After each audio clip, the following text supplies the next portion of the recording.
Hello my friends. In a quiet rural region of southern India, a man in his 60s walked out to his field just after sunrise, shovel in hand, ready to begin another day of planting vegetables. The air was cool, the soil was dry, and nothing about the scene suggested anything unusual. For over 30 years, this patch of land had been used to grow tomatoes, onions, and carrots. He had walked across it, dug into it, and watered it countless times, but what happened that morning would change everything. As he pushed the shovel into the ground near an old irrigation line, he felt an unexpected resistance. The blade struck something hard, but it wasn't a rock. It didn't give like wood, and it didn't crunch like dry clay. Instead, it cracked. A thin, brittle sound, like glass breaking under pressure. Curious, he stopped digging. Kneeling down, he brushed away the dry dirt with his hands. At first, he saw nothing more than clumps of soil and the usual roots from nearby weeds. But then something red caught his eye. It wasn't bright or shiny. It was muted, dark, but unmistakably red. He dug a little deeper, exposing a small lump about the size of a walnut. It looked smooth, partially round, with edges that had a slight shine beneath the dust. It didn't feel like stone. When he picked it up, it was cold and heavy, much heavier than any rock that size should be. He rubbed it with his fingers, trying to clear the surface. The more dirt he removed, the clearer it became. The color wasn't from soil or rust. It was internal, deep, a blood-red center with natural glow beneath the surface. Still thinking it could be glass or a piece of broken ceramic, he walked it back to the house and rinsed it under running water. The mud slid off slowly, revealing a dark red crystal with near-perfect transparency. The object refracted light in strange ways, sending a faint red beam onto the kitchen wall. His wife took one look and said it must be fake. Something dropped by workers, maybe part of a child's toy or old jewelry. But the man wasn't convinced. He'd seen broken glass. He'd seen stones and tiles. He had never seen anything like this. For hours, the object sat on a tower by the window, and every time the sun shifted, it lit up again, a red glow piercing through its center, brighter and more intense than anything natural. The man tried searching online. Red gem found in soil. Heavy red crystal from ground. Every result pointed to one thing. Ruby. He laughed. That couldn't be. Rubies don't grow in tomato fields. But the more he looked at the photos online, the more he felt something strange. His stone looked just like the images. The color, the size, the shape, they matched. Later that day, he placed it in a small glass jar and drove 70 kilometers to a gem shop in the city. But here's where the story gets more mysterious. He didn't go inside. He sat in the car for almost 20 minutes, just looking at the object through the jar. Something was telling him this wasn't just a random stone. It didn't belong in a display case or on a scale. It felt ancient, valuable, but not in the way money is. Valuable in the way that old maps are. The way a compass becomes valuable in the middle of a desert. He finally stepped inside the store, approached the counter, and quietly placed the jar down. The gem expert looked at it, adjusted his magnifying lens, and stayed silent for several seconds. Then he asked, "Where did you get this?" The man replied simply, "I was digging to plant something." The gem dealer leaned back and stared at him. And in that moment, everything changed. But before we get there, we need to go back to the field. Because what this man found at one red crystal might not have been alone. In fact, days later, something even more unexpected began to happen. When he returned to the field 2 days later, something had changed. The hole he had left behind was still there, but the surrounding soil looked different, looser, disturbed, as if it had shifted slightly during the night. He knelt to inspect it and noticed more tiny flecks in the dirt. Not as large or obvious as the first piece, but similar in color. Small, flat glimmers embedded in the surface. He collected them gently and brought them back to the kitchen, rinsing them one by one. Some crumbled, others didn't. A few held a faint reddish hue that caught the light just enough to stir the same feeling he had when he first saw the ruby. That quiet suspicion that the earth beneath him had more secrets. He began to dig again, not with force, but with care. Every scoop was methodical, every motion slow. By the end of the day, he had uncovered a few more fragments. Nothing substantial, but enough to convince him that the first discovery wasn't a fluke. That night, he called his brother-in-law, a retired schoolteacher who happened to know someone at a nearby university. Within a week, a small team of geology students and a young professor arrived at his property. They brought basic tools, maps, and a field scanner, expecting little more than a curiosity. What they found was something else entirely. After conducting a surface scan and analyzing preliminary soil samples, the professor suggested that the land may contain a rare mineral deposit. He spoke cautiously, avoiding strong claims, but there was a shift in his voice when he described the concentration of aluminum oxide in the upper layers. Rubies, he explained, are formed under extreme pressure over millions of years. They don't just appear randomly. If one was found so close to the surface, it was likely that more were present deeper underground, possibly a vein, possibly something larger, something undisturbed, something ancient. The man listened, arms crossed, boots planted in the dirt. He'd worked on for most of his life. He was unsure what to make of it all. The students walked across his field with scanners and sample bags. They took photos, made notes, dug small trenches in carefully marked plots. By the third day, they had uncovered over a dozen small stones. Most were flawed, cloudy, too small to cut, but one stood out about the size of a thumbnail, deeper in color, sharp along one edge. They sent it for analysis.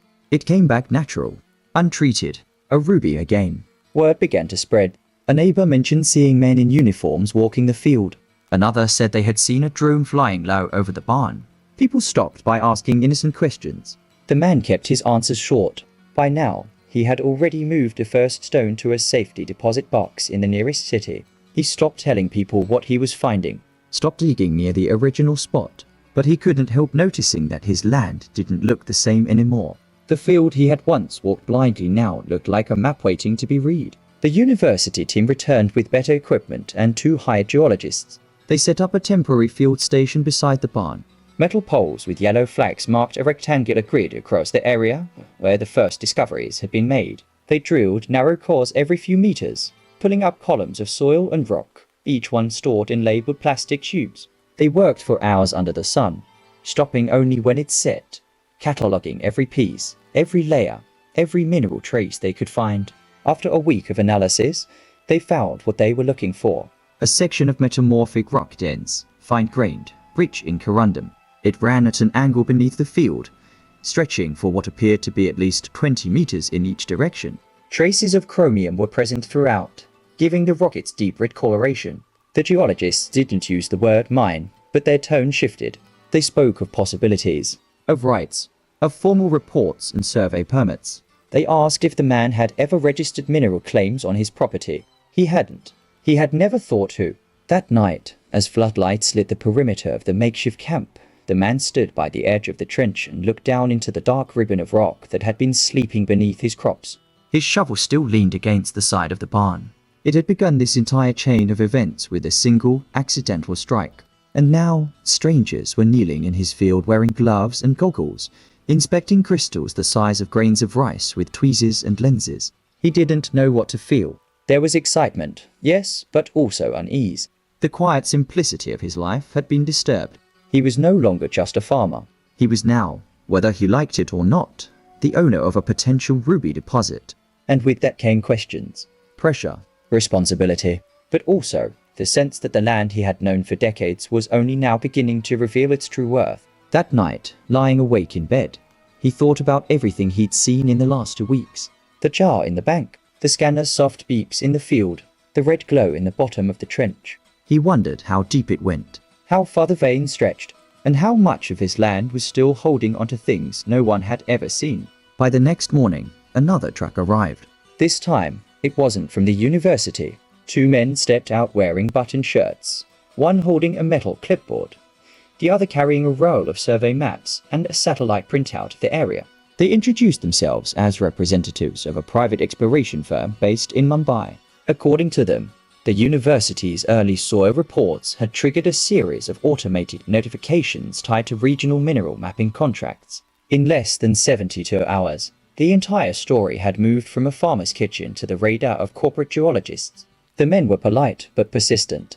They asked for permission to walk the site, to take drone images, to review sample positions and core locations. In return, they hinted at preliminary compensation, exploration rights, and non-disclosure agreements. The farmer listened quietly, arms crossed, while they spoke in careful legal phrasing. He said nothing until they finished, then told them to return the next day. That night, he called a friend from town who worked as a notary and asked what it would take to protect a mineral discovery legally. The answer wasn't simple. He would need documentation, filings, inspections, signatures. Land ownership gave him surface rights. But subsurface mineral rights were another matter entirely, and if a commercial-grade deposit was confirmed, the government could initiate a leasing process to industrial entities. The next few days passed in a blur. More trucks came. A small rig was assembled near the orchard. Another crew started scanning the neighboring property lines. Geologists with clipboards walked the edges of the creek bed, taking magnetic readings. Even the gravel road that led to the farmhouse began to show fresh tire marks every morning. The farmer tried to focus on his normal routine, feeding the animals, walking the fence line, but the land no longer felt the same. It was being measured, scanned, interpreted, turned into data. Despite the growing attention, he remained cautious. He had not signed anything. He had not sold access. He watched as others worked, but he guarded the first stone. No one else had touched it since the day he sealed it inside the bank deposit box. He started taking detailed notes of his own, where the second fragments had been found, how deep the trench had gone, what the soil layers looked like near the irrigation line. He marked each point with wooden stakes and labeled them with chalk, creating his own version of a geological map based on memory and instinct. Then, one afternoon, a technician working on the second drill line pulled up a core sample that changed the pace of everything. It was thicker than the others, darker in tone, and embedded with visible red crystals along a smooth fault plane. Some were small, others as large as bottle caps. The surrounding rock was dark gneiss, a metamorphic host matrix known to contain ruby-bearing mineralization in rare cases. The moment the sample was cleaned and catalogued, the on-site geologist called it. This was the first core to show what they believed was primary ruby mineralization in situ, not just scattered fragments, but structured, in-place formation. The announcement set off a quiet chain reaction. Phone calls were made. New equipment was requested. A temporary office trailer was parked beside the barn. Laminated signs appeared marking restricted access zones. And the farmer still at the center of it all stood alone in his field, watching as strangers pitched tents on soil he'd walked since his 20s. He didn't protest. He didn't interfere. But he watched everything quietly. At night, he kept a notebook by the window. He wrote down each day's events. What machines arrived? Who asked to speak with him? How many people walked past his porch without saying a word? He began noticing small things, the way the surveyors avoided looking him in the eye, the tone of conversation shifting from friendly to clinical. There was a current moving under the surface, and it was growing stronger. One morning before sunrise, he walked the perimeter of his property alone. Fog sat low on the fields. The air smelled of wet earth and diesel. He reached the original dig site, now covered by tarps and ringed with reflective tape, and knelt down beside the marker flag labeled Core 207. He brushed the ground with his hand, tracing the edge of the trench. It had started here, with a shovel, a red flicker in the dirt, and a question he still hadn't answered. Why now? Why here? After all this time, why had the earth chosen to open itself up to him? He stood there in silence for a long while before walking back toward the house. The sun was rising. Lights flickered on inside the temporary trailers. The drill spun up again with its familiar high-pitched whine. Another day of samples of scans, of numbers recorded in columns. But the land beneath those columns had a story of its own, and it hadn't finished speaking yet. Oh, check DC. The following week brought officials. Not contractors, not scientists officials. 2 cars with government plates pulled into the driveway just after noon, stirring up a long tail of dust behind them. One man wore a crisp white shirt and dark sunglasses. The other carried a slim briefcase and spoke softly as he approached the porch. They introduced themselves as representatives from the Department of Natural Resources, citing recent reports of mineral anomalies detected on private land. Their tone was neutral, practiced. They weren't there to threaten, they said. They were simply verifying information that, due to its nature, now involved state jurisdiction. The farmer nodded. He invited them inside, poured them tea, and listened as they carefully explained how any mineral deposit of national significance triggered a process of registration and potential classification. Potential, they repeated, not confirmed. Nothing was being taken, they assured him. They were simply ensuring that everything was being documented properly. They left behind a stack of paperwork, a business card, and a list of agencies that would likely become involved if exploratory drilling continued to produce results. After they left, the house felt colder, the kitchen quieter. He reread their forms twice. Words like declaration, resource claim, provisional extraction permit sat heavy on the page. It no longer felt like a discovery. It felt like something larger, something slipping out of his hands and into the folds of process and bureaucracy. Outside, the drills hummed, unaware of what they were unraveling. At the site, the team had now confirmed that the ruby-bearing zone extended deeper than they initially thought. The newer cores showed increased clarity in the crystals, richer color, more concentrated formation. A metallurgical consultant was flown in to analyze the host rock, and his early report suggested that the soil conditions had created a perfect preservation layer. The rubies hadn't been disturbed by flooding or tectonic shift. They had formed quietly, stayed in place, and had likely been waiting there for over 60 million years. Now suddenly they were being catalogued, numbered, weighed. The farmer noticed that no one asked if he wanted to stop. The work was treated as inevitable, even when he raised questions about long-term land use, about what would happen to the crops. He received careful but vague assurances. No decisions yet. Everything under review. Just a survey. Just research. He knew better. He had watched this land evolve from raw dirt to harvest-ready soil with his own hands. He knew the patience it took to raise something from seed. What he was witnessing now didn't feel like patience. It felt like speed, like something gaining momentum that would soon be impossible to slow down. He started walking the fields at night. After the crews had packed up, after the diesel generators had gone silent, he'd wander between the stakes, listening to the hum of insects and watching the moonlight reflect of scattered shards of quartz and feldspar. He didn't bring a flashlight. He didn't want to see everything, just enough to feel the presence of what still slept beneath the surface. Not every secret wanted to be poured into daylight. Some preferred the quiet of stone. Then came the journalist, a tall man in his 40s with a smooth voice and a camera crew that moved like shadows. He said he'd heard rumors of a discovery, something rare, something rural, something pure. He wanted to document the story of a man and a field and a stone that might change everything. Said it could be inspirational. Said people needed hope. The farmer looked him in the eye and said nothing.